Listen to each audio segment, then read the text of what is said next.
All right, all right, all right. Welcome, welcome, welcome. Welcome back to the Real Precious Network, guys. Thank you so much for being here on another Tuesday at 9 p.m. Eastern, where we are gathering to have none other but the adoptee conversation, where we say the uncomfortable things out loud. Okay, we have this panel. And tonight we're going to get into a little bit about Mr. Ronnie down there, Mr. Ronnie from Fire Pit Conversations. Thank you so much for being here, sir.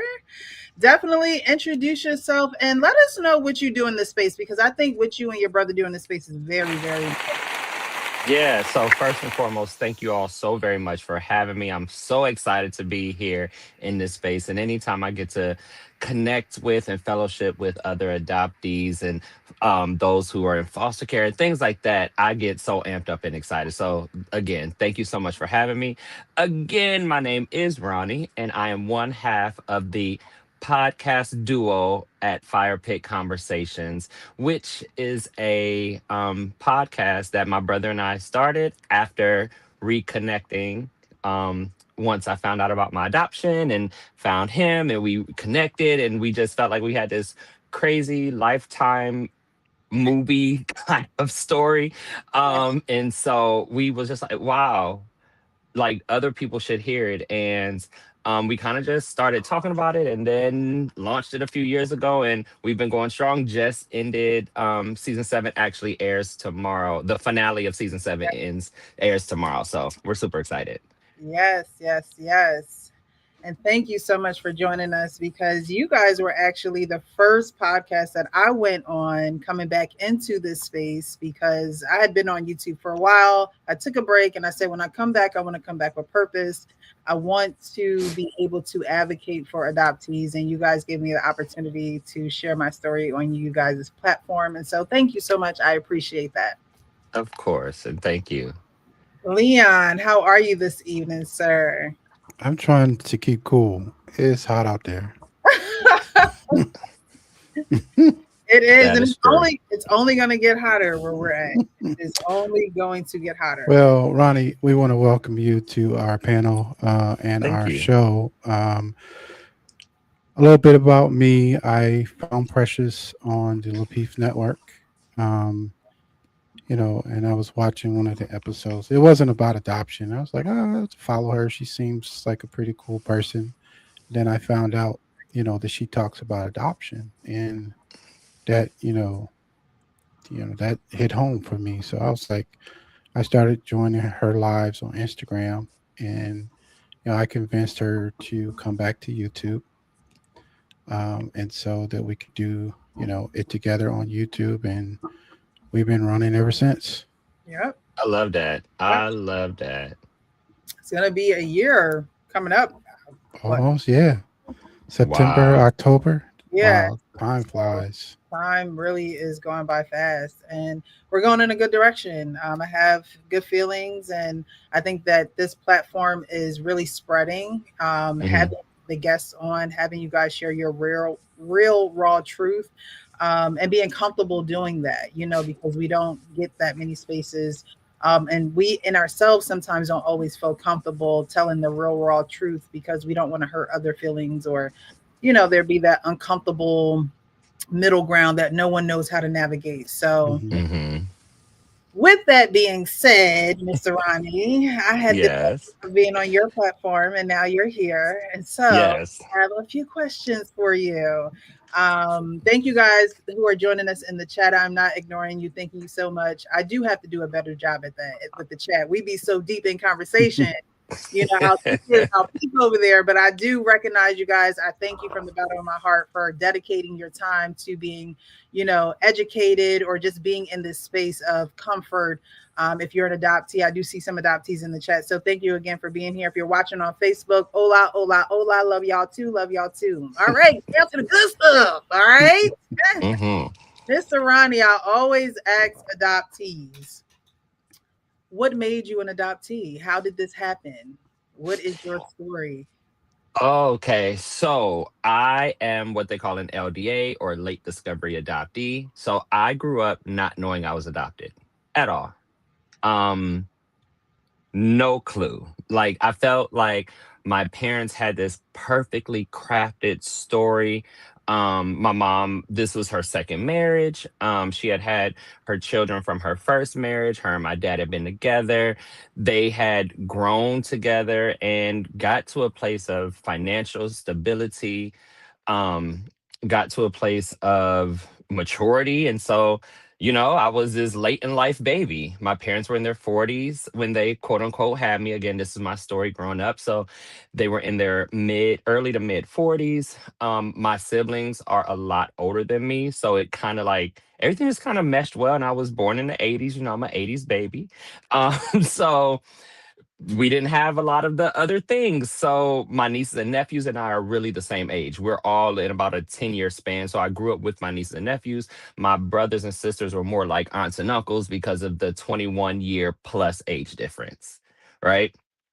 And so back in 2020, I took an ancestry DNA test simply because everyone used to tell me, "Oh, you have to be mixed with this, or you have to be Hispanic, or look at your texture of your hair, it's this, or look at your skin tone." So I was like, no, like I'm looking at my dad. My dad is a handsome chocolate man. So I'm like, no, like look at my dad. I'm 100% black, like all African, right? Maybe little different I'm parts. blackity black, the black, black.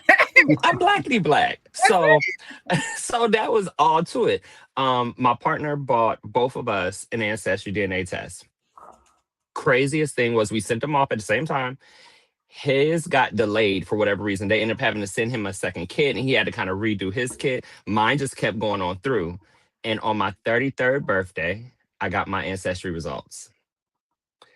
And I was in Orlando, Florida, celebrating my birthday. Group of friends. We had just went jet skiing and we were getting ready to go ATVing. But my homegirl that was with us, she on the jet skis, she got thrown off the jet ski. So when she came back up out the water, no wig, no lash, no sunglasses, so we Hmm. so she went down looking like, I don't know, somebody with a good bust down. She came out the water looking like Cleo from Set It Off. So so she says, "Hey, we need to go to the hair store. I need to get a new wig." So cool. While she's in the hair store, I get my results back. And I tell my friends, I'm like, "Y'all, my results came in." They're like, "Don't check them results." I said, "Oh, okay, check them anyway." And there was an immediate connection with a maternal figure and an immediate connection with a gentleman that said full sibling. And I'm looking at both of these people like, I don't recognize you or you. And scrolled out of it and said, I'm not dealing with this weekend. I'm going ATV in. And that is literally how I found out that I was adopted. in the hair store trying to get the bus down. Trying to get the bus down. Trying to enjoy my birthday, Oh, really. But yeah. Hmm. it's amazing. I'm seeing a common thread. A lot of people who are realizing or finding out about their biological family and things of that nature, a lot of it is happening around their birthdays, and that is something that I'm picking up on everyone's story as we do these panels and everyone tells. Wow. But a lot of events happen around a birthday, whether it's your birthday or your, biological parent. It's a birthday that's significant in these Yeah. in these stories. And so within, when did you go deeper? Like, when did, I know you enjoy your time, you know what I mean? Yeah. Fun in the sun, but was it on your mind and on your heart? Like, okay, I got it, because it's not often you find a direct parental relationship. Is always like a Hmm. aunt or cousins, or this person removed, like Hmm. my Hmm. definitions on the family tree. Okay, I'm like, wait, huh? What does that even mean? But did you dig deeper? When did you dig deeper? So I did. So my birthday was that Saturday. And so that's when I got the results. And later that night, we had already went ATV and went to dinner, had a few cocktails, whatever. I just messaged my brother and I was just like, "Hey, so I don't I don't know what none of this means. But it says that we're brothers and I just assumed I should reach out. And he might have messaged me. I think that, or I might have woke up to the message. I might have had too many Oh, cocktails. But Hmm. so he messaged me back. He's like, "Yes, I'm adopted. I've known I was adopted. I know I've connected with my birth mom and my sister, but I have no idea who my dad is." So that's what he said. So simultaneously, I also reached out to my birth mom because she was on there as well. She did not respond, or at mm, least she didn't respond fast enough for my liking, right? I'm an investigator. I got to get these answers, right? I don't have the time for the shenanigans. give it to me now. Right. So I found her on Facebook and I reached That's out how to I her on am. Do this. it, How do we do this? listen, because at this point I'm in my early 30s. I really don't have time for games, and I'm Yeah. a person who I've never had mommy or daddy issues. I have, in my opinion, the most wonderful, amazing parents ever in life. They're just good hearted people. So I was Mhm. like, yeah, I don't really want that. And I'm hoping that at this point, she done had 30 something years to get her stuff together. So hopefully she has.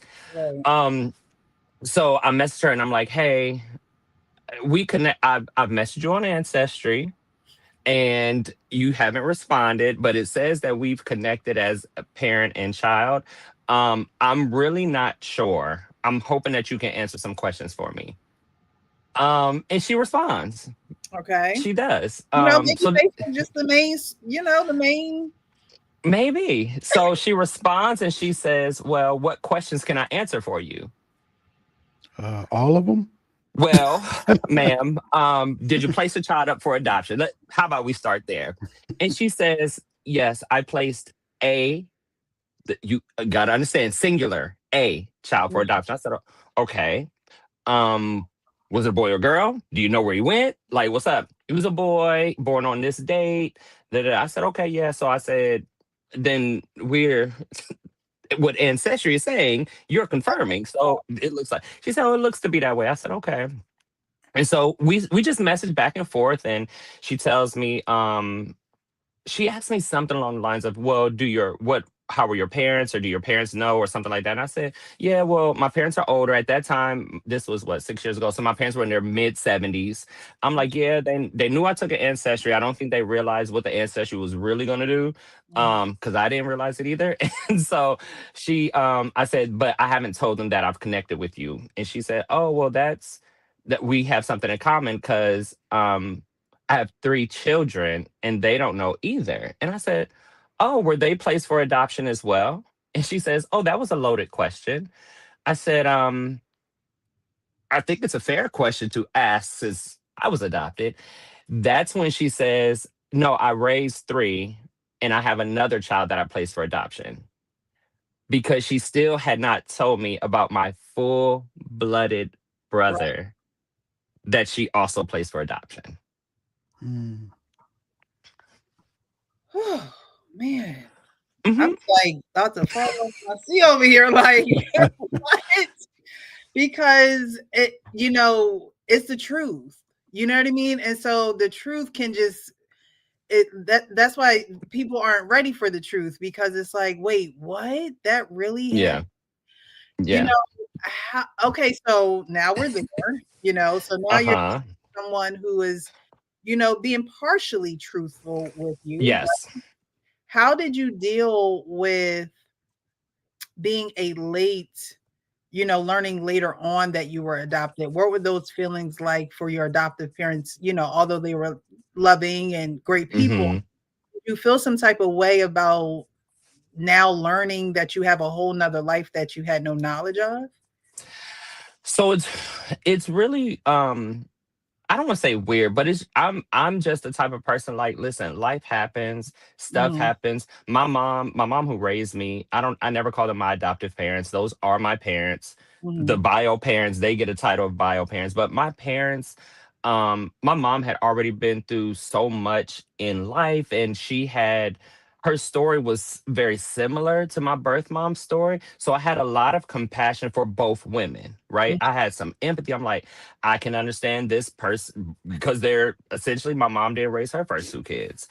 My birth mom did not raise her first two children. So I had a lot of empathy. I was frustrated in the very beginning. For a very little bit of time, I was frustrated because I was like, man, they could have told me. Right. Um, and so about after a week of me knowing about the adoption, I had already connected and talked to my brother, connected and talked to my birth mom, connected and talked to my sister on my birth mom side, so my half sister on her side. I had connected, right? Mhm. So a week later, I go to my parents' house and they live like 2 miles away from me. So I go to their house. I'm like, hey, mom and dad, guess what? My ancestry results came back. They're like, what does it say? I said, well, it says I'm this percentage of this and I'm this percentage of that. And that I have a parent child relationship with this other woman. Mhm. So we're all quiet. My mom, she's like, well, son, one day we'll sit down and talk about it. I said, well, mom, we are sitting down. Right Talk about it. So she looks at my dad and she says, well, Ronnie, because I'm a junior. So she says, well, Ronnie. And my dad says, well, son, you know, they still babies from the hospital all the time. And I said, well, dad, unless y'all stole me from the hospital, that ain't even what we talking about. And then that's when he said, no, we adopted you. We've had you since you were 3 days old. I've never been anywhere else. I've only been with them. And they were just like, we've wanted to tell you. We did not know when to tell you. And essentially what they said was in just in life, I was excelling and succeeding. And, you know, I got my bachelor's, graduated from high school, then got my bachelor's degree, and then went and got my master's, and then got a second master's. So they were just like, they didn't want it to hinder, halt, or create any type of issue for me in those moments where I'm in college or getting that job or whatever. And in that moment, and I'm in the helping profession, I work in education, I'm a school counselor. I really understood their method behind the madness. I was their kid. They were taking that to the grave. There was no, we are showing favoritism or we're going to do this, do that. Like, you're our kid, and that's just that. Mhm. And while and Aaron and I talked about this on our, this past season, where the dualities of the reality of adoption, two things can exist at the same time. I can be really frustrated or disappointed that my parents did not tell me, but Mhm. also be so grateful and appreciative of the upbringing that I had and being the person that I am. And I think that's where, in that moment, like, I was like, I get it, right? Like, y'all committed to a story, y'all stuck to the scripts, and you did it with not mal intentions, right? It's There's a difference between intent versus impact. And I feel like their intentions were, we're gonna love this kid and we're gonna raise him. And he is ours, and that's gonna be that. Yeah. Um, and so the impact is something that I get to kind of determine, how much does this impact me? And when I really look over my life and realize, like, I had such an amazing childhood and I had such supportive parents, I was just like, they kept this one thing from me. We can hold them accountable for that, but it's been an amazing ride. So I will appreciate them for being the parents that they have been and continue to be. But I told them, like, y'all could have told me, at some point. But again, they like, it's like when you cheat on your spouse. You like, I want to tell you, but I just don't know when the time. Do we do this on the at the anniversary party, or no? Do we do it right after your birthday? It's just seems like it was never the right time once you start out like, hey, I'm just not gonna tell. And it just feels like that. So yeah, it was just the duality of the reality of adoption. Yes, and the duality is us standing in the middle, like, all right, do I, just lean to this feeling because it's not going to rock the boat? Do I rock the Hmm. boat and get some release for the frustrations that I feel? It's really a thin line to, teeter totter. It is, and Now, I think so much of it has to do with your own identity, your own yeah, sense of self, right? I felt like when I found out, I was a full-fledged person, right? I own my house, I have my car, got my job, got my degrees. I'm working in a field that I love. I have a partner. I'm living in a city that I love to live in. I just felt like I didn't feel incomplete. I did not feel like I was lacking or missing anything. Um, So it was just like, I mean, so this is just an additional layer, you know, in my story, and now it's a different layer that I get to explore, but it Mhm. doesn't have to define me in totality. Right. Yeah, that's what I talk about this all the time is discovering like who you are as a person. I talked about this on my channel about, you know, understanding the lane that you need to be in as an adult. Mhm. Like Mhm.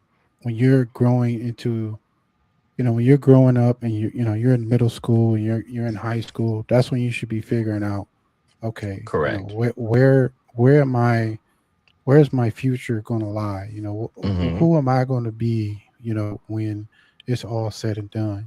Like what career field, fits my personality? What are Yeah. things that I can and cannot do or I won't do? We talked about this on the last show. Like, I couldn't be a cop. I couldn't be a doctor. I couldn't be those kind of fields. They don't suit me. It's just not Mhm. my lane, and I know where I belong. And so I think when people, like you said, you went to school, you went to college, you're living the way that you want to live, on your own terms and not on somebody else's. And that's, I think, Absolutely. that is very important. You're at a mature age, and I was the same. Like I was um, my late 20s, early 30s when I met my parents. So it wasn't Mm. like it wasn't like was going to them because I needed something, Right. monetarily. It was I needed that emotional closure, and to figure out like if they were planning to be a part of my life going forward or if they were not, I would have to accept that, right? Like, so you Mhm. can't make somebody actually want to be in your life. You Because cannot. I've already built my life to where I am, in the things that I like to do. And a lot of times people are not at that same level. And Mhm. so you just have to actually figure out, where they will lie inside of your, circle. Absolutely. Absolutely. And that's, I have a question for you, Leon. Now, just like, how did you navigate those newly formed relationships or newly discovered relationships, maybe is the better question? So when I met my parents, I was probably in my late 20s, early 30s. I actually hired a private investigator to find my Mm, parents. So, um, my adopted mom, she helped pay for it. So, nice. um, so I always kind of knew I was adopted because I've talked about this a lot. Where growing up, I had light blonde hair and green eyes, so I definitely didn't look like anybody in my family. So, um, when I met my parents, I talked about this. So I wrote my mom a letter, and I wrote her a letter on Easter, and she wrote me back she called me like on Mother's Day in the same year. So, Hmm. um, we were talking on the phone, and then I eventually ended up, going to meet them. My mother and father, they lived in Nashville, Tennessee at the time. They weren't married. And I actually have a sister. She was on the show with us a few episodes ago. And so um, I feel like when I was trying to get into the meat of the story, they were pushing back. They're like, Hmm. "Oh, we don't want to talk about that. That was in the past, and that just brings up a lot of bad memories." And so I didn't understand what that mean at the time, until my sister came on the show, Hmm. and she kind of divulged, a lot of the information that makes sense. A lot of the things that I've experienced, medically was because of some of the things that my mother did to me when I was a Got you. kid. And so, um, I tried as much as I could, as much as they would allow, you know. Mhm. And so my adopted mom, before she passed, she was like, um, at some point you're gonna have to just be okay with like what the story is, Yep. whatever they are giving you, right? Like Yep. so, and like you, I had great adoptive parents. Like my mom, she was like my best friend. I could talk to her about anything. But she also kept it real with me too when she needed to. Mhm. She's like, "Hey, look, you don't want to force something that ain't there, or trying to get people in your life that don't." Sometimes it's just my opinion. I just think when you reunite with people, I think they just want to see if you made it. Like if you made it, and how far you made it in life. You know, and so they could say, in the back of their mind, it's like, yeah, I'm really proud of him or her, Mm. and they don't want to try to build that connection because that will take a long time. I mean, I just speak in my case because Yeah. like I was getting a lot of pushback, and so um, and then I ain't gonna lie, like at some point I was starting to get angry and frustrated because Mm-mm. um, we didn't ask for this, and so I was just trying to get information that Mhm. I thought I deserved, Yeah. things Yeah. that will, um, because I was raised by a good family, but that doesn't mean that we still can't know our story. Like that doesn't Yeah. mean, you know, that, Absolutely. that we can't pursue those things that matter to us. Right. So, Mhm. um, when I found out I had a sister, we talked back and forth, and then she was actually the one that suggested to come on the show. Like she wanted to do it. Mhm. Mhm. So, um, that was very therapeutic for me. I would say, Yeah. to understand like what I've been through, and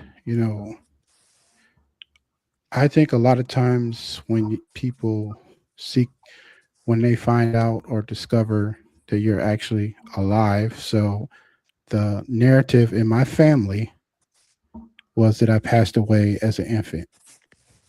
Mm, mm. Yeah. Mhm. Mhm. Got that too. Got that one too. So Yep. Ah, I had reached out to one of the ladies who thought I had passed away. She sent me like one message back and haven't heard from her since. Wow. So, um, That my might just be the story, story they be telling. I think that's like the easy go-to story. Cause yeah. that's my possible. birth mom told my birth father that that's what happened to me before they made my next sibling. Mm. What? So getting Yeah. getting to even your next sibling because you meet your mom. Well, Mhm. this is through messaging, Facebook, right? That's where we got Yeah. where Yep. with Facebook messaging. Mhm. Before we get to your brother, actually, had when did you actually meet your mom, or did you meet her in person? I met her in person. It had been a few months. She only lives 3 hours from me. Okay. So we ended up meeting in Midway for lunch. Um, and it had to be like, oh gosh, maybe like March. So my birthday's in August. Okay. That's when we connected. And then I think we met in like March or somewhere around that time, like somewhere in the spring ish Mhm. time. Um, yeah, I think Okay. maybe somewhere around a month. So that's when we met. And she brought the oldest child that she raised, so my sister, she brought my sister with her, which was really great. So it was my birth mom and my sister, me and my partner. We had a really, really great conversation. It was nice. I was, of course, nervous. I'm like, what is this gonna be like? This already awkward. It's like a blind date, kinda, you know. So it Mm. was already like that, but we had a really great conversation, great dialogue. But she is the type of person who you have to ask the right question to get the answer, right? Yeah. Um, she did not initially, she was not forthcoming with saying, "Hey, you have a full-blooded sibling out in this world." You know what I'm saying? Full-blooded that's only a year younger than you that I also placed for adoption. When she said her kids, she was talking about the three that she actually raised, and it wasn't until I probed more about, well, were they adopted and so on and so forth, that she finally had to say, "Oh no, I have another child that I placed for adoption." Still not even saying like, "Hey, he's your full-blooded brother that I just connected with a year ago, prior to connecting with me." So that's just that type of person that she is. Like, you have to ask the right question. And if you don't, she can give you a very ambiguous answer that isn't technically a lie, but it ain't fully the truth either. So she's honest, but she's not transparent. Correct. Okay. Correct. 'Cause I Um, hot conversations, honest, open, and transparent. So she's not necessarily open or transparent, but she'll be honest with you if you ask her a question yes, to a certain extent, because she talked to correct. her brother a year before she talked to you. A year. And so that's why the connections happen so organically on Ancestry, because what happened was Okay. the three children that she raised is two daughters and a son. So my two sisters, they don't have the same father, so the two of them took Ancestry. Okay. Simultaneously, my full-blooded brother Aaron, he took Ancestry. So now Aaron has connected with these two sisters that do not share a father, and it says we share this being, and it could be a half sibling, a niece, nephew, aunt, uncle, but it would have to been connected through their mother. Right. So they pressed their mom like, "Who is this?" Mm. Who is And it? who's this guy? And she says, "Well, I'm not really sure. I did place a back to the singular. I did place a child up for adoption." So she does the Ancestry. She connects with Aaron, and that's how they all connected. But that happened 2019.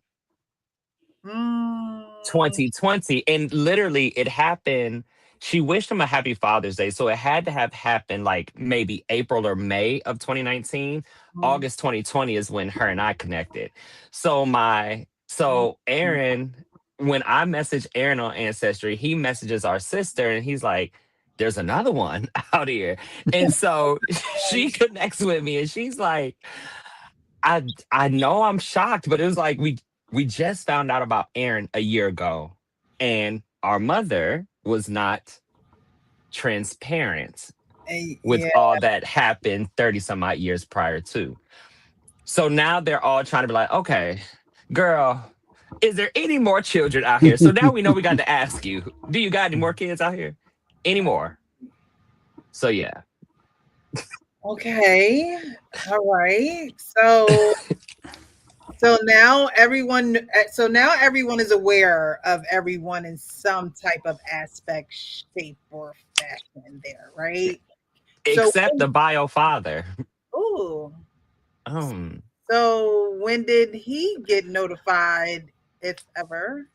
Oh, so again, I am a private investigator in my heart. So We I are. asked her, I asked her about my birth father. She says, "Well, I do have his contact information. Let me reach out to him first." I say, "Okay, I don't really know you, lady, so I'll take your word."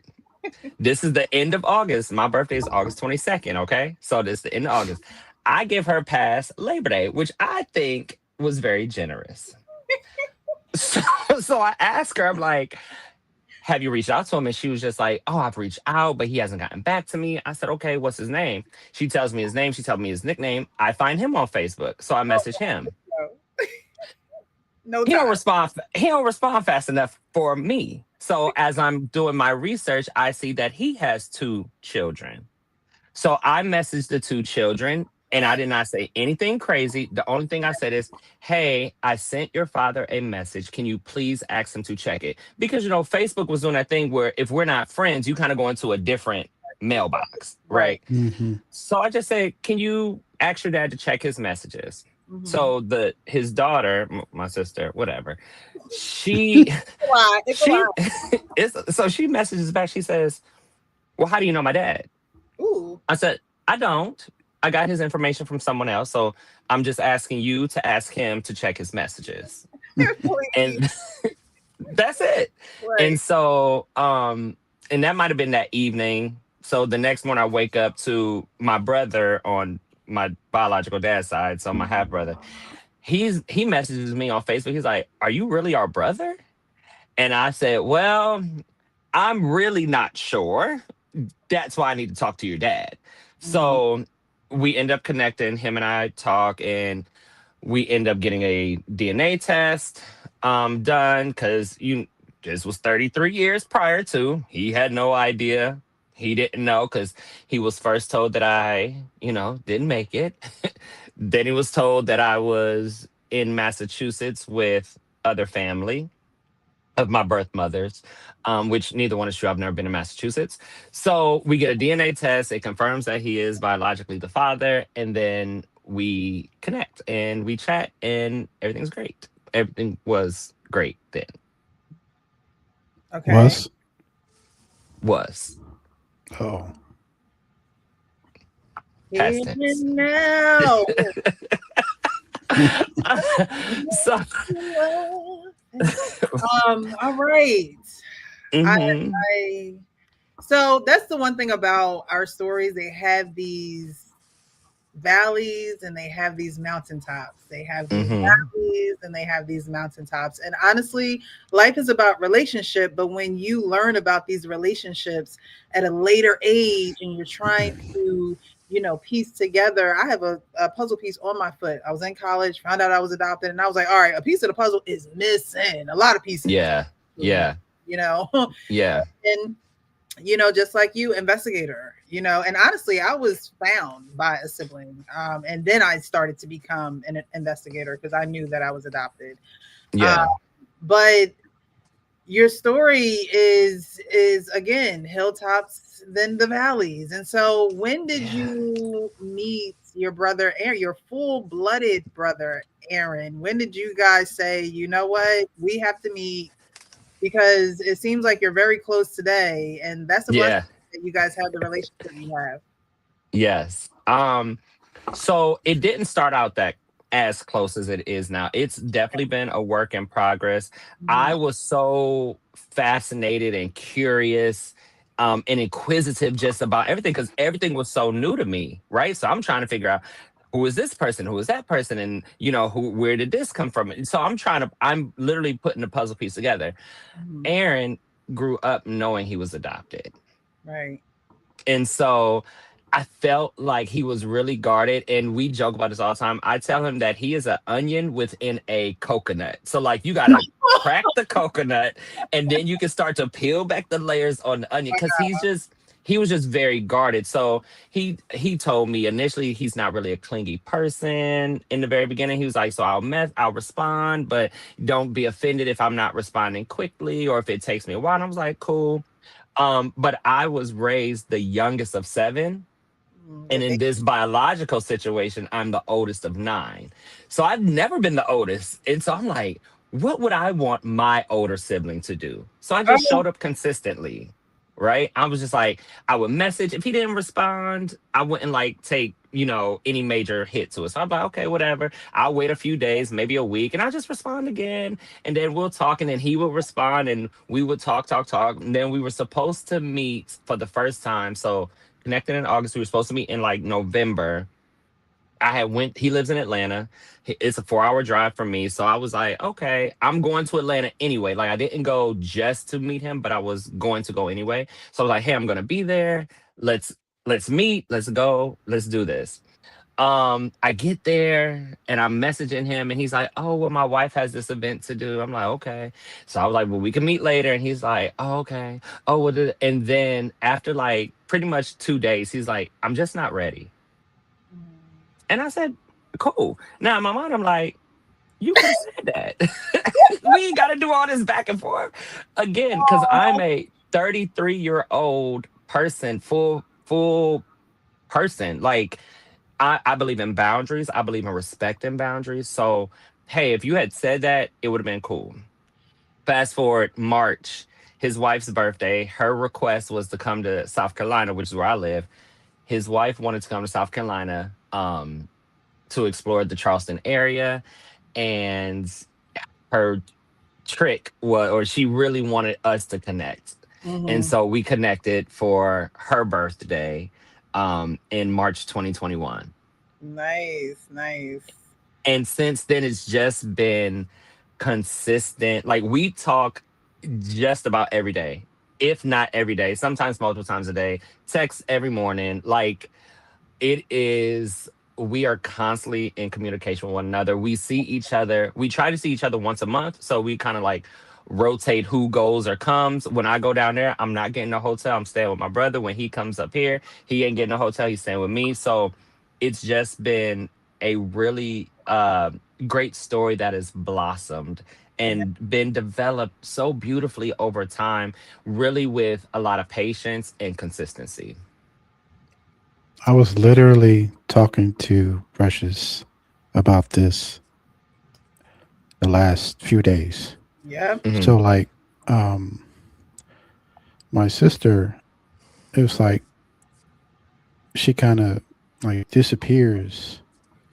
So Hmm. I will text her like I think the last time. So my biological father, his birthday is like June 17th. So he passed away in 2017. So she grew up around him. So I understand, she might still be, grieving because it's his birthday, right? And then, Hmm. Father's Day is literally a few days after that.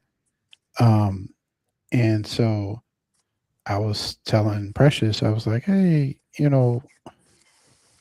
how do I, You it's said I think it's more difficult.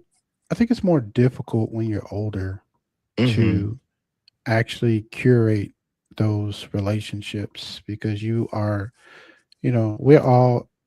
we're all adults and we're all living certain ways and um what I think should be a fast response, maybe it's not, maybe she's just not ready, or that's what Precious was telling me. Hmm. So I'm just um but it's not like we just met though, like we've Right. been, so like I'm 48, and I found my parents when I was in my late 30s. So I pretty much, known I've had a sister. Like we talk on, Instagram and on the phone. But it just, I don't know, for me, it just feels like it's hard to curate that relationship when you haven't really been around anyone. I can agree, but also disagree. I think that it has, like, you have to be an emotionally intelligent person. You have to be someone who is willing and able. So, like I said, there are nine of us biologically. So my birth mom raised three kids. My birth father has four, and then there's Aaron and I, right? And my relationship with all of them are very different. Hmm. Of course, Aaron and I are the closest because we're the closest in age. We are fully connected biologically. And we both have this experience of adoption, right? Where the other seven do not. Um, but like, my oldest sister on my birth mom's side is probably the sibling that I'm the closest with outside of Aaron. One of my siblings does not want to meet us. Why he don't want to meet us, I don't know, because he lived with his mama who lied to him his whole life. So why he got an issue meeting us, I don't understand why you can live with the woman who was dishonest to you. I think like they're just not emotionally always, I think they're not honest with themselves on what their capacity is, right? Like, they have to be able to say like, this is something I'm willing to do, but here's kind of my boundaries. That's why boundaries to me are so important. Like, the conversations that I've had with why my birth mother and birth father and I don't really have a relationship today is because they don't want to respect boundaries. And that is an issue for me. So you can't guess. what does Ronnie want, or how does he want me to proceed? I told you exactly what I wanted. I told you exactly how to proceed. I told you exactly what quote unquote needed or wanted, or how I was willing to proceed with you. Hmm. You did not fulfill that. You were not willing to stay in that lane. She doesn't want to tell her husband that she has children that she placed for adoption. He wants to allow his wife to make it difficult for him to have a relationship with me. Cool. I got a mom and dad. You know what I'm saying? So, Yeah. and so I think it's the same thing with siblings. Like, I'm going to, and I spent the first 2 years of my adoption journey feeling like the older brother, right? Feeling like I need to act in a way that's older brother, but I'm being an older brother to adults that don't know me. So that kind of can't work. So I was trying to like, how would an older brother act? What should an older brother do? Should the older brother be the one who is reaching out and initiating conversation and, looking past that you didn't respond to my last 10 messages? So I did spend the first 2 years doing that. And after those first 2 years, it was like, I will maintain the relationship that these people, whoever they are, that they want to maintain. I will build relationships with those who are willing and able to build the relationship with me. And again, one of my siblings, she, on my birth mom's side, the middle sister, baby sister, whatever, she One of them. she'll message sometimes, and sometimes she won't. She'll respond, sometimes she won't. And that's cool too. So I don't expect consistency from her. I like her stuff on Instagram. She may like something on mine on Instagram. And that's about it. But I'm not forcing any at this point, again, and that was some years ago, but 2 years into the relationship, I'm not doing that with nobody. I got to go to work tomorrow. Okay. you, I don't have time to. I got a Exactly. household to run. I got a Me too. partner to be. I got parents to make sure it's good. I work with students every day. I'm not doing this with y'all. If y'all want to have a relationship, we are all grown, Mm-hmm. Yeah, and because I'm just as much of a person who I never think of myself as a victim, but I didn't ask to be adopted. I didn't tell your mama to lie to you. So I'm not going to sit here and be a punching bag or be ignored or continue to try to build something with people who don't want to. It's cool. We know we see each other. Right. Right. Oh, I needed to be free from what you just said, Ronnie, because I'm the oldest of seven, and sometimes I'm like, okay, as the oldest, what should I do? How should I, input my 2 cents? How should I help? Hmm. How should I, and I think that's I don't know. I feel like that's just like built inside of me. Um, Hmm. when Leon asked, he's like, "Do you have siblings that you don't talk to all the time?" I was like, "Yeah, I do." It's seven of us. Like you said, we have things to do, and if you are putting in the time for the relationship, then yeah, I'm there. However, if there, is I don't want to say there's a struggle to have the relationship. It's just not the constant communication that you have with other siblings. I have other siblings I've talked to every single day, all Yeah. the time. well, I had two siblings. So uh, my brother I was raised with, that was my adopted parents' biological son. So, Hmm. and he passed away, and I was telling the story. We weren't really like I didn't feel that sibling relationship. Like I just felt like how you have a roommate and you're just staying there just because you have to because you don't got the money to go Hmm. move on your own. That's how I felt. Now, I'm not saying that I didn't love him. That's not the case. It was just that we just did not bond. Yeah. We didn't do sibling things.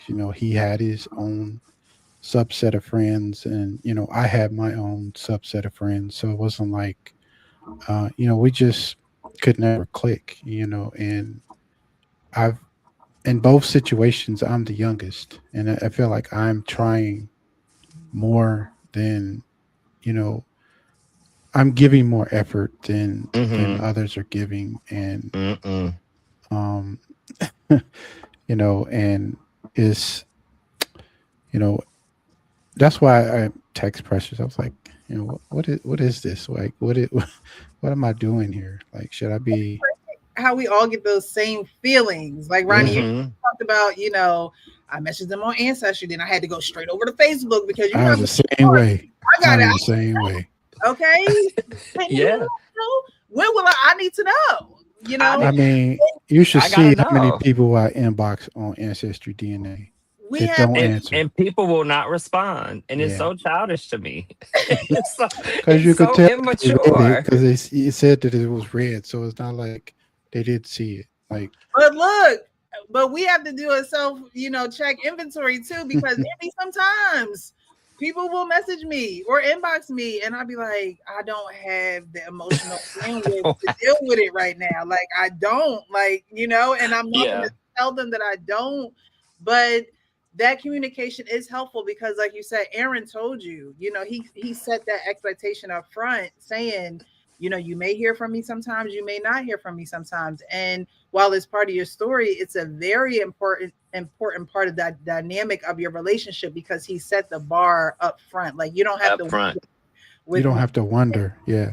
I think that Yeah. that's very important Hmm. too. However, everyone is not comfortable in their skin, Mm-hmm. able Mm-hmm. no is very hard for people to say, or Mm. I need help is very hard for people. There are certain things that is very hard to get through the threshold of your lips, right? Yeah. And Yeah. you don't want to hurt or offend when you look out for yourself. And it's okay Yeah. to look out for yourself. You know what I mean? That's how you set the actual boundary. Those people who have boundaries means they're looking out for themselves and they know how to do it. Absolutely. And I believe in the law of reciprocity. That Yeah. that is the thing for me. And this is what I told my birth parents individually because they're not together or anything. But I literally told them like, if you call, I will answer.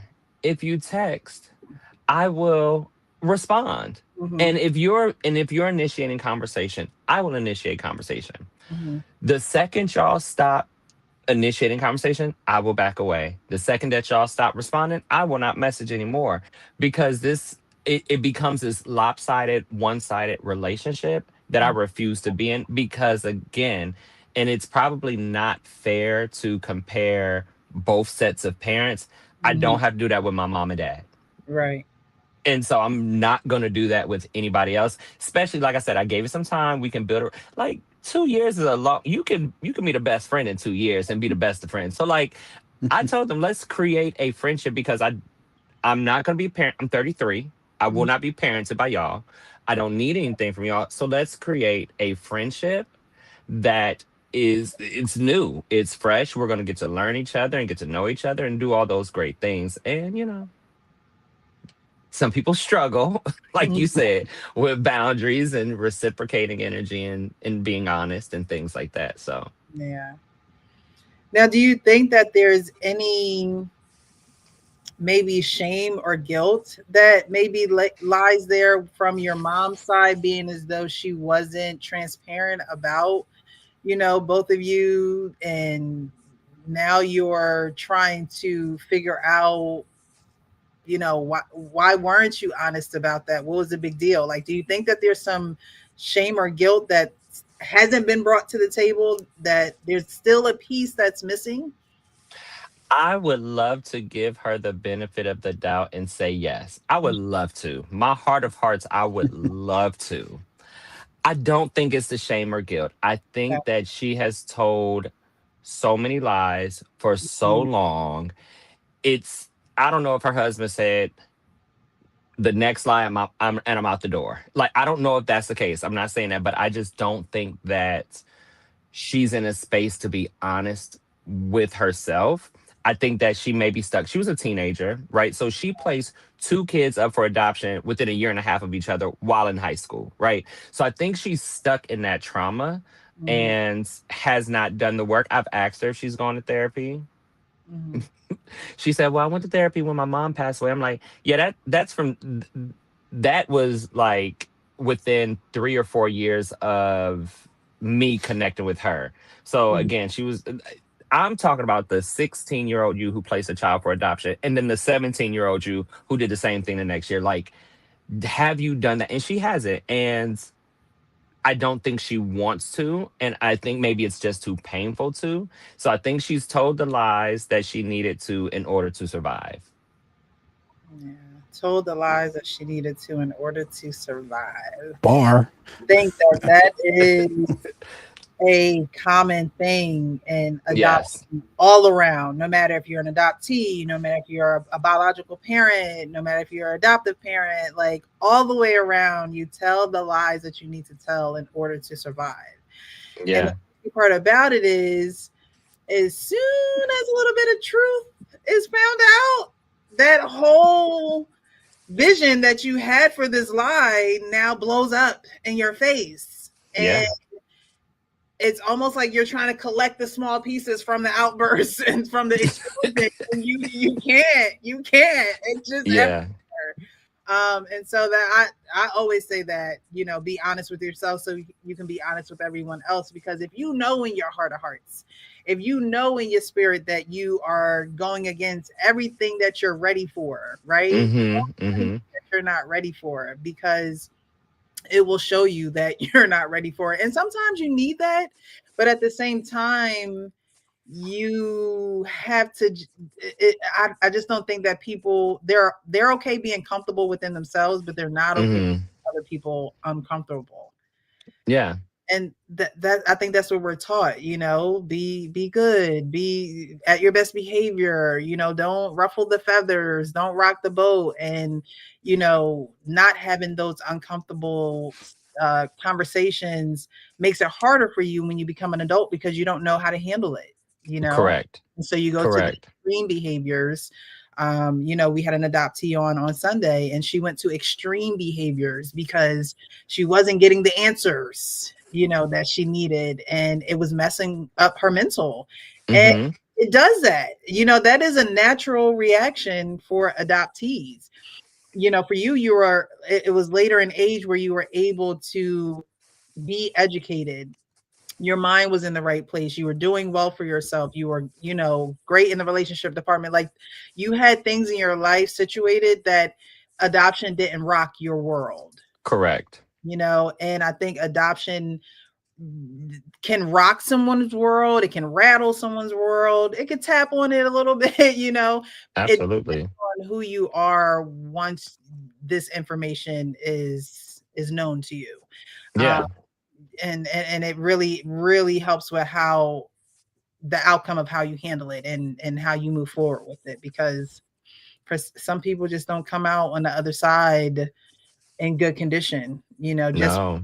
a lie or someone withholding the truth, and doesn't turn out good all the time. So you've met your brother, you met your Mhm. parents. Was there anything that you had to heal from? Because we want to say that adoption, you were in a great place, you knew yourself and things of that nature, but as adoptees, sometimes we have those thoughts, we have Mhm. feelings, and again, we may not want to say them out loud because it's uncomfortable. But is there anything that you've had to heal through this process of knowing that you're adopted and you have extra family now? So I think two things have happened. So to Leon's mom's point, you got to be okay with not having the answers, not getting the closure, not having the honesty or the transparency.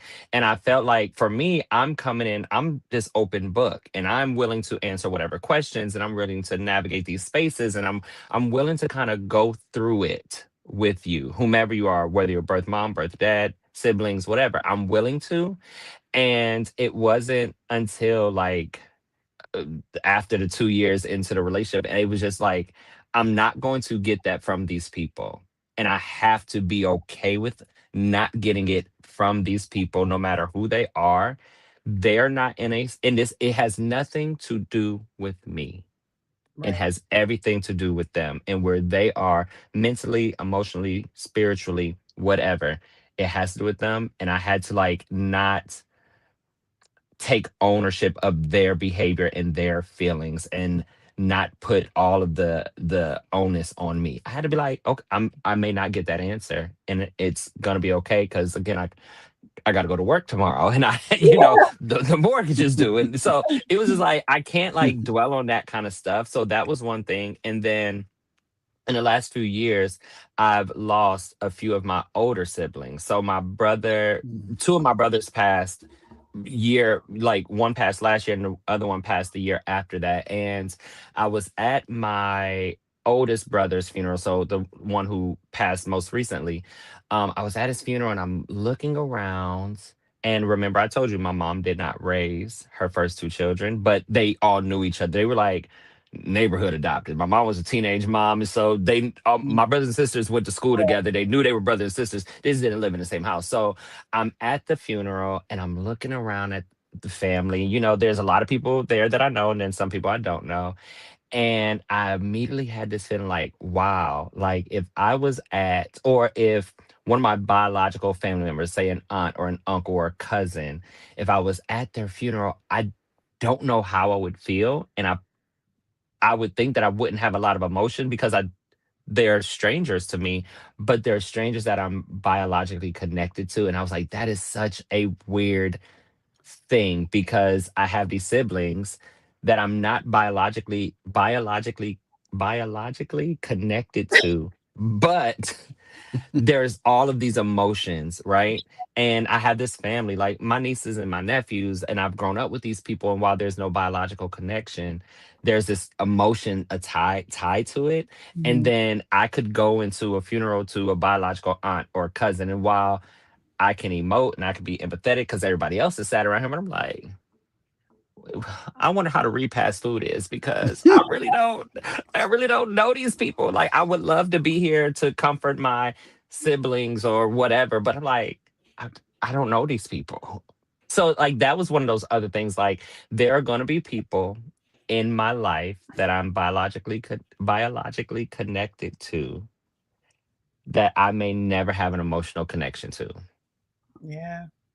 I had to speak at my biological grandmother's funeral, and I was like, I don't know that lady. Like, what am I supposed to say?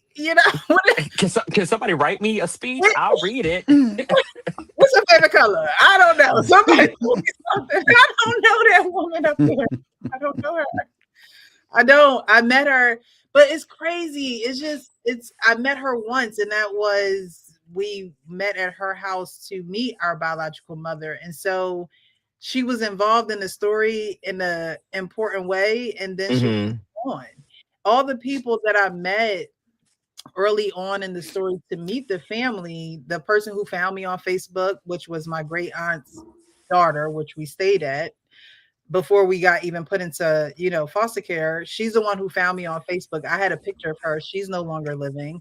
My mom Mm. living. It's like they lived long enough to meet us, and then And then that was it. yeah.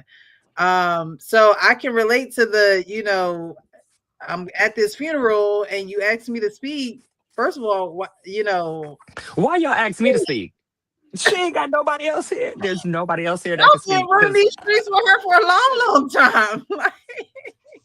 That's wild. Yeah, I don't even remember what I said, honestly. I truly don't remember what I said. I think I was finishing up college at the time. I remember, yeah, it was a blur. yeah, I really don't remember. I think I do remember saying you can't choose your family. Other than that, I don't remember what I it's said. the most honest thing you could have said in this moment.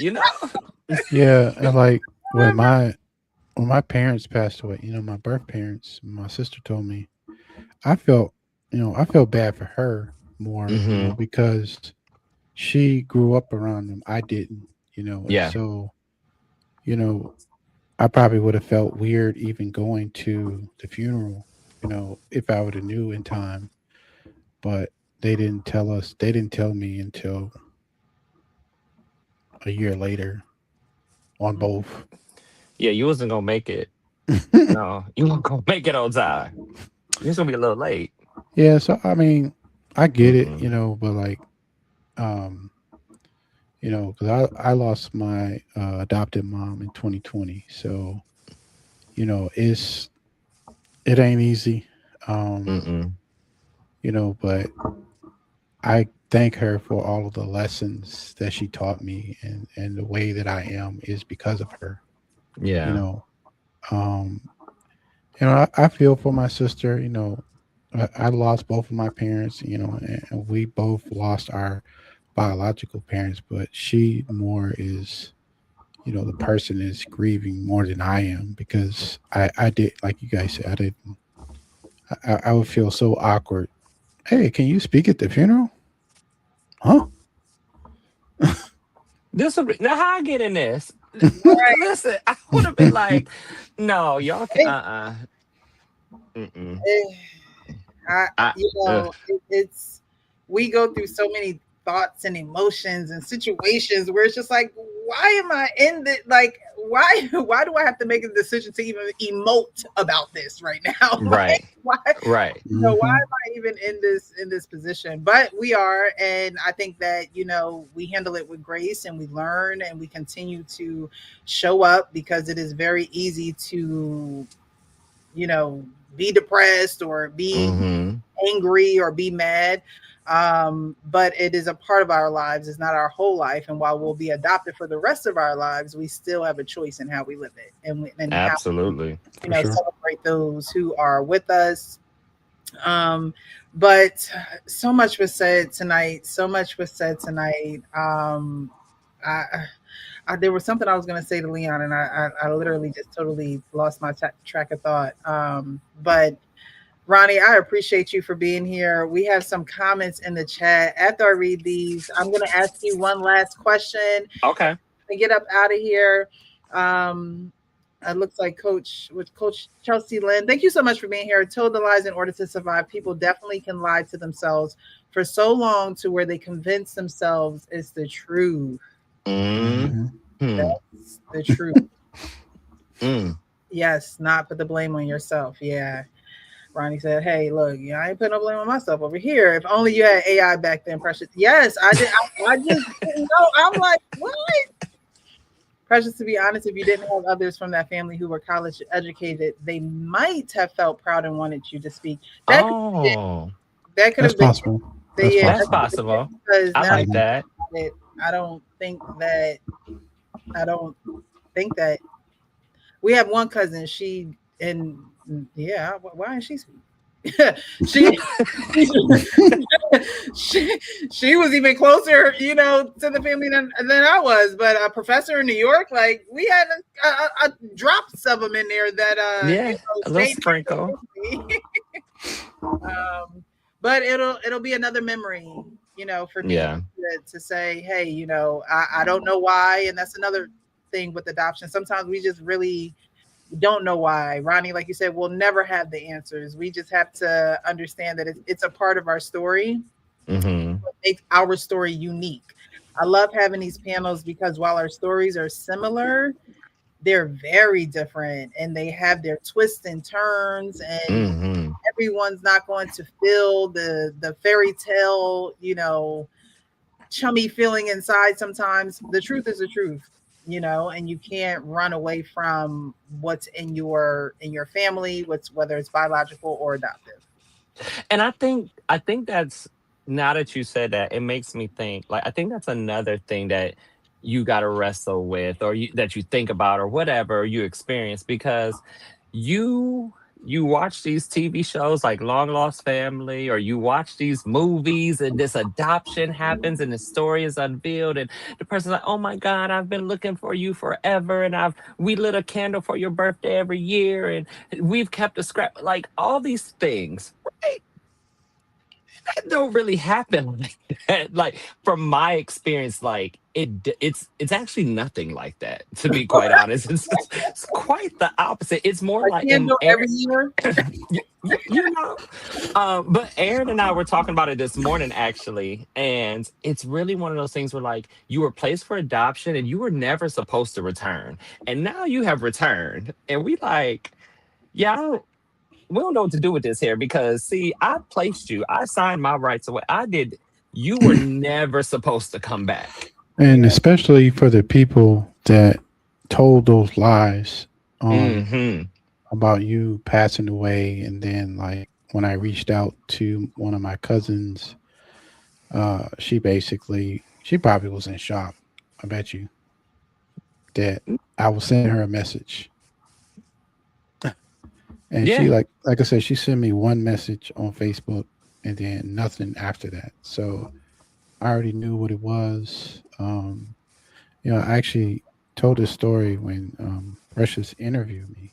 My grandmother, which would have been my father's mother, lived 2 miles from where I grew up in Detroit.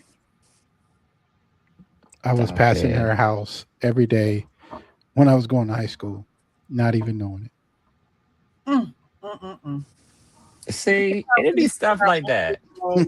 as kids don't even know nothing. We don't know nothing. Just amongst the family and don't even know. Hmm. Don't even know. That's so wild to be, because I was never that close to any of my biological family. We moved. I was born in Connecticut, and we moved when I was really young, so I wasn't in around anybody, and neither was Aaron, because once after he was born, him and his family moved out of Connecticut shortly after his Wow. birth too. So like we just never Y'all really would've like, never met. And y'all would have yeah, never met if it wasn't for ancestry. I mean, you started out in Connecticut, but both moved out of Connecticut. DNA both don't moved. lie. DNA don't lie. Okay? It The don't. blood don't lie. I tell you, the blood No, don't but the people do. lie. Okay. Talk about it. That's one of the hardest things about adoption is the lies, the deceit, Mm, the withholding of information, and as much as innocent and as humble as we can come and ask those questions and try and get that information, sometimes it'll never be granted to us. And that's something that makes some adoptees can't even sleep at night because of that. Uh, Tracy yeah. asked a question in the chat. She says, "What part of Connecticut did you grow up in?" She is from New London. Another Oh adoptee. yeah.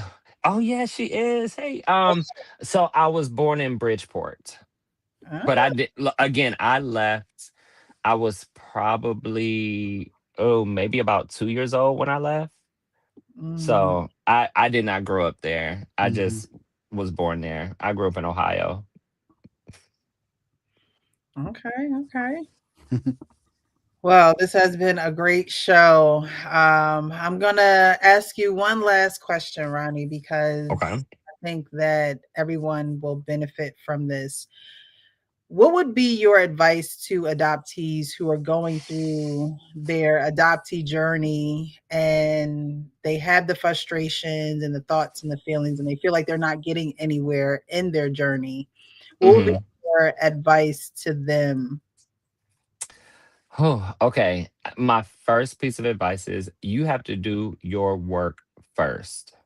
Like if your identity is wrapped up in someone else's answer, you got to know that their answers to whatever your questions are may be false or they could be true. So you need to really, before, like, because you're so excited or you're so curious, you do want to kind of like do a quick deep dive into whatever. But if you're not emotionally and mentally ready, it's okay to pause, take a step back, and do your work first. Yeah, And so I think like doing your work just prepares you. You can kind of walk through, you can set your, if, especially if you're doing any type of therapy, um, you can work with your therapist to figure out like, so if you're expecting this and that doesn't happen, then what?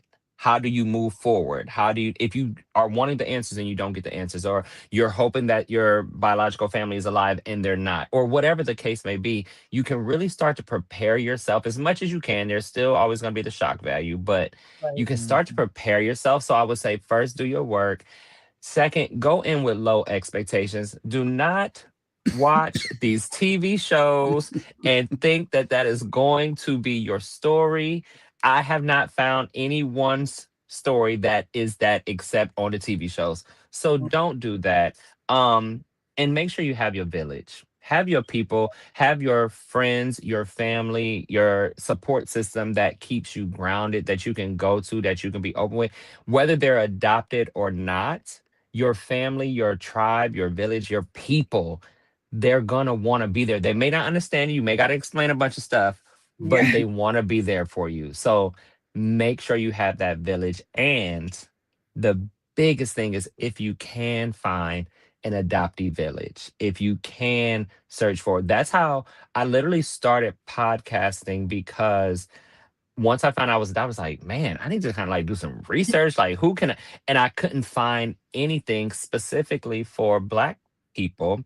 And Mm, I found a podcast called Black to the Beginning.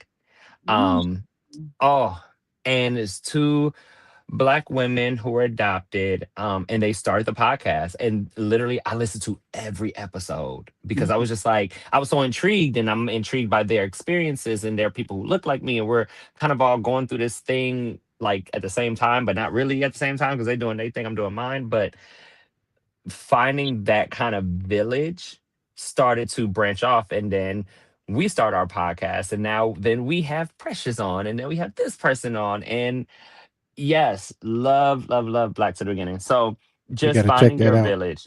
Oh, Yeah. it's so good. So good. Dr. Sam and Sandria.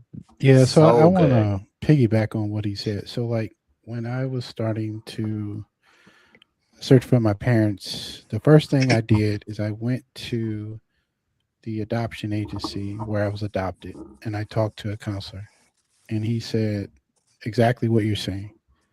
Like, when you watch the Ricky Lakes, the Phil Donahues, the Oprahs, that he said, those look nice on TV, but that's not the reality, unfortunately. Mm-hmm. And Mm-hmm. he said, when you have expectations like that, you're automatically setting yourself up for a letdown. Mm-hmm. And he said, just temper your expectations and just go through, you know, the journey. Like I was telling, I posted on this. Precious is the first adopted person I met in my life. Isn't that crazy? Wow. Do you I'm think that's 48 years old. Wow. So I have met a lot of adoptees that I never considered to be adoptees.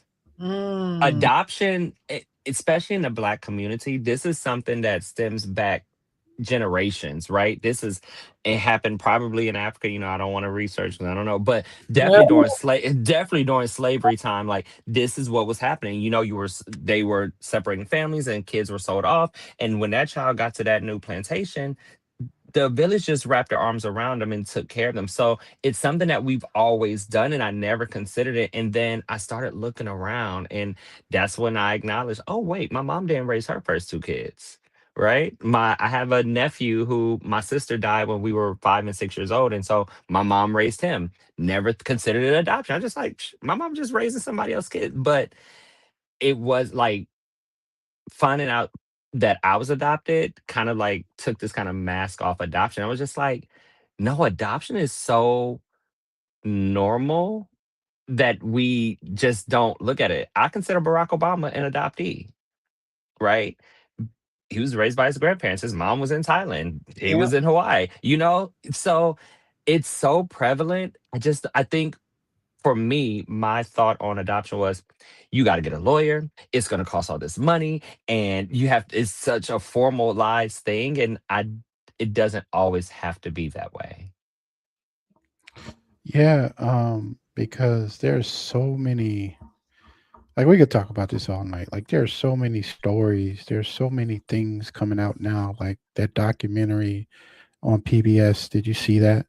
Where they're talking about tourism to Utah, where I basically gotta watch. flying they're basically flying people out, and then I think one couple, like they got a letter from the agency said that they're moving in a different direction, and they like basically took their money, and now they don't have a baby. Like, but we did an episode And on, like, Georgia 10. yeah, we did an episode on Georgia 10. You ever heard of her? So basically, she was in was that Tennessee, Yep. and she basically was stealing babies in public and selling them off to well off couples. Now stop it. No, Having look, newly biological moms after giving birth, having them sign papers saying that she was going to, relieve them and make sure the baby was okay so they can get back on their feet. And they were signing adoption papers. yeah, she would pull up to people in her new car, like little kids, and say, "Come on, take a ride with me." And then, like, next thing you know, they being sold off somewhere else. Yeah, we did a whole series. We did a whole episode on this. There's another kind of like series documentary, and it's on TLC because it's on the same network that that other long lost family is on, right? And this one is about a doctor in Georgia, and I cannot think of the name of it, but the doctor in Georgia was um basically inducing pregnant women. He was inducing their Which, pregnancies like 6 7 months in, and then telling them, oh, your baby died, and then selling them off. And What? so it's, oh my, it is, I think there's like 4 or 5 parts to it, and I watched all of them. And it was just crazy. Like they knew it. The neighborhood knew it's from a little small town, and he did this to so many people. It's crazy the lengths that people will do for some money. yeah, for the dollar, for the dollar. And unfortunately, the child suffers. It could be a Mm-hmm. term, long term, especially if they don't get the help that that they need. So, like you said, being able to do that work on yourself, being able Mm-hmm. to not have those high expectations, and honestly, being able to have that emotional intelligence to be able to deal with those emotions when they come. Yes. And Like, set your boundaries. Set uh, you got I feel like you gotta know what your boundaries are going into it. Um you can't just have no boundaries and expect it to just flow. Create mm, you some rules, some expectations. Like I said, when we first connected and he was just like, yeah, I'm not purposely not responding, but just know I'm not always on my phone, or I'm not always, so I will respond, but it may take me a while to, and so it just really set the tone for like, okay, I get it. And I'm not going to be upset about it because he's already told me this mm-hmm, going into it. mm-hmm, And maybe he just wasn't used to, having that kind of dynamic with somebody Mm-hmm. that was his sibling, or, and yeah, because I'm the same way. Like if I'm talk communicating with somebody, but like if I feel like I'm giving more effort than the other person is, then I feel like I'm bugging them, you know. Mm-hmm. And Mm-hmm. so um it was that way with my mom and my dad. When my birth mom and birth dad was living, I would call them, they would take 2 3 days to call back, and it's like why am I why am I initiating um this conversation piece Mm-hmm. when they're the ones, who should be trying to build that relationship with me, and Absolutely. and then you got to realize sometimes some people aren't, really emotional, like when it comes to certain things. Like, I give a perfect example. When I met my dad, um he wanted to shake my hand, and I was kind of thrown back by that, because I guess because the kind of family I was raised in, we always said we love you, we always Mm-hmm. hugged, and so it was different, and I was like, what the heck? It kind of makes you feel rejected in a way, like, Mm-hmm. emotionally. Um, but my adopted mom explained it to me. She was like, well, he might not be the kind of person that openly shows affection in public, you Yeah. know. And so I had to take that into consideration. So I think those are other things that you have to think about, like when you're reuniting with folks. Mm-hmm. because as an adoptee, the conversations, we like to center the conversations around the adoptee. But once that reunification process starts, you can't be so self centered anymore. And that's a Yeah. reality adoptees need to grasp on, onto. And Mhm. I understand that this happened to me, but we have to also go into it knowing that it happened to other people too. They're just on the other side of the event, and we're on Yeah. the side. So that emotional intelligence is important to know when, where, who, what, why. Because if you don't, and you go in there with this rage and I need this, I need it now, I need it, you throw yourself into an induced, trauma like manic state that turns into sickness or other habits. So, Mhm. you need to pace yourself, especially through the Yeah, stages and things like that. and I was a lot younger too when I met my parents. So I was like 28, so I was nowhere near where I am now, Mhm. far as mentally, mature. Um, so I think, yeah, you can get overwhelmed, or you can get, how excited you get when you get that ancestry DNA notification. You have a new So get connection. hint, have been, You get a hint every day, so yeah, so I definitely understand, and it does. You have to go through things to experience things, and so now you can be Mhm. able to talk about it. Yeah. And I think it's important that as the adoptee, because I agree with you, Precious, you can't be self-centered because there are multiple people, multiple parties that have been impacted by this choice of adoption, but Mhm. you also can't be the holder of everybody's feelings. And I True. feel like a lot of times we want to juggle, like, oh, we want to be sensitive to our birth parent because it's the birth parent, but also we want to be sensitive to our parents that we were raised with, and then we have these, and so we're trying to juggle all of these relationships, and that ain't our responsibility. I be telling the Lord every day I don't want to be your emotion no more. Take me off the list. Take me off the list. Okay. All right. I need my own rock. I don't want to be a rock. Uh-uh. Ronnie, it has been a pleasure. Thank you Yes, for joining thank us you. this evening. Yeah, I'm so glad that you were able to make it. You made my evening. Thank you so much. Let the people know where they can find you, because you are doing great and awesome work out here. Not only yourself, but Aaron, you're connecting yourself to others who are also doing an awesome job in this space. So let everyone know where they can find you other than your IG tag name that I have here for you guys. Absolutely. And again, first of all, thank you guys so much for just welcoming me into the space. I've loved my time here.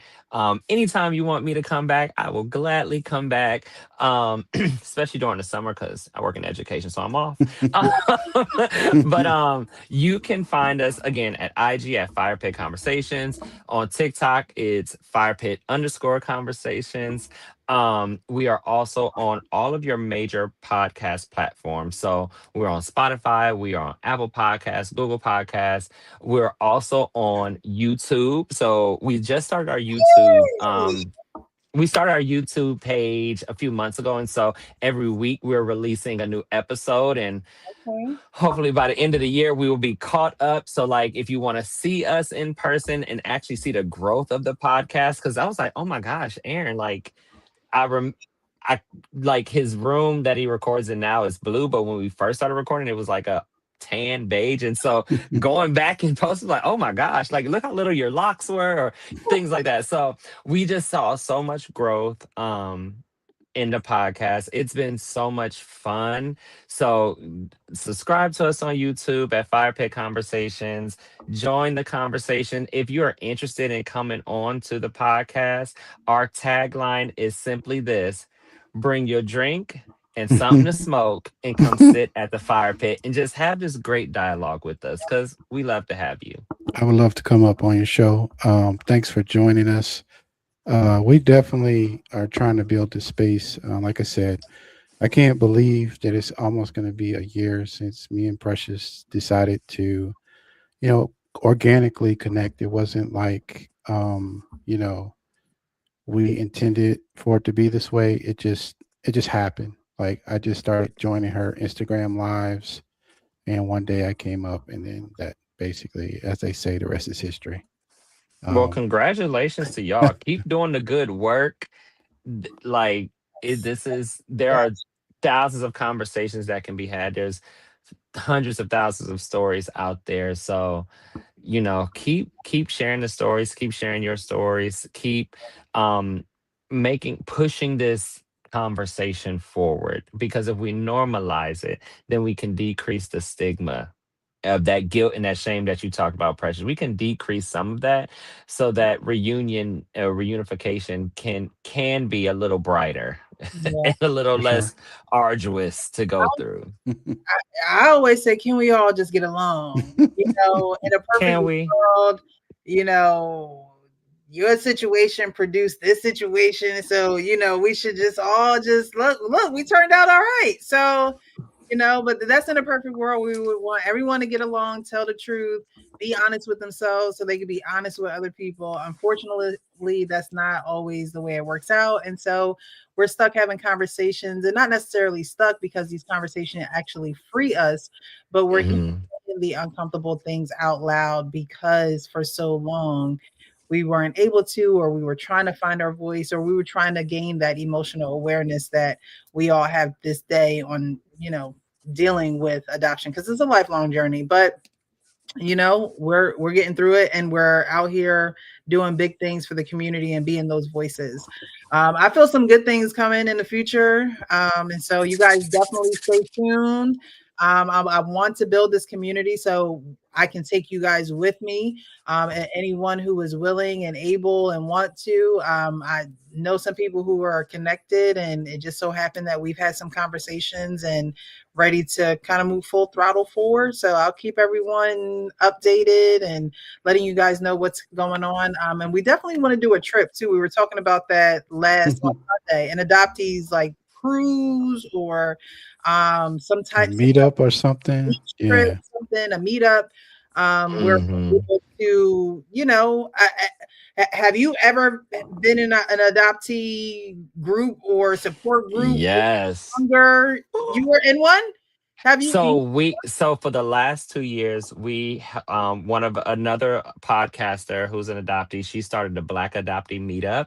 2 years ago, we did it in Atlanta, 2 years ago, and then last year we did it in Chicago. When I tell you, I, I have no words. Like, really? that's just how it was so much fun, and it was so rich, and it was so beautiful. Um this one for this year has been canceled, but We're upset about We that. were very sad because we were planning uh to go. We when talked I about it t- for Really months. too. It's down the street. It's down the street. I was let like, me tell you, words cannot express how amazing it wow. was. It was I have no word. Probably I literally have freeing. no Probably words. it was probably very freeing to be around people where you didn't have to be performative, Yes. Correct. where you could be, these conversations are, you know how when you haven't seen like one of your long lost friends for a long Mhm. time, and then Mhm. you go back to wherever you grew up, and then the the conversation or the vibe is like you never left. Yeah. And I imagine it being like that.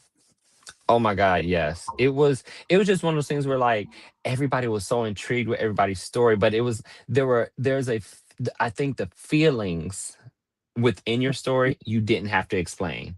We get it. Yeah. Y- I didn't have to be asked to speak at my grandmother's funeral to know or to understand like what that feeling would have been like. Like, why you ain't nobody else can speak? Right. You know, Like like, out of all the people, out of all y'all want me to speak the adopted, okay, cool, but like you wouldn't have had to even explain that feeling Yeah. yeah. because we got it. Yeah. Hmm. You just telling the story, we like, girl, we understand. It was so much fun, so I'm hoping that we can do something I hope she gets. I hope she whatever she's going through. I hope she gets through it, and I hope she can Yeah. reimagine that because I was so looking forward to that. You know, it's all of this is new to me being around people who are adopted and just Hmm. understanding their stories. And now I just want to, you know, take it to the next level. Like have like I was telling Precious, we should have like a adoptee friendsgiving, you know, just stuff to Something. connect with people, have a circle of people, whoever want like she said, whoever wants to be a part of this journey, come on in and let's do this thing and make it right. Yeah. Yes. Oh my. Leon, where are you? Are you still in Detroit or where are you? I live in Maryland. Okay. Yeah. Got you. Well, we're gonna have to do a retreat or something. We'll get it together though. We'll get it We'll together. get it together. As it grows, as more connections get involved, somebody might sponsor or something. I'm just saying, you just never know. You never know. But we just keep on showing up, right? Build it and they'll come. Yes. And that's what we are Yes. doing. And Ronnie, again, thank you for your work that you're doing in the community. I think that as long as we continue to make it a common conversation, it will be one. It will be. Absolutely. And again, thank you guys so much for having For me. sure. Of course. And thank you guys for watching, for hitting that play button on the playback. Thank you, thank you, thank you. Let us know that you watched. Let us know what you thought about tonight's panel. It's always a good time. We'll be back next Tuesday at 9 p.m. Eastern again. But thank you guys. Have a great evening. And we've had so much fun. We can have these conversations all night. You guys have Yes. a great evening. Have a good one.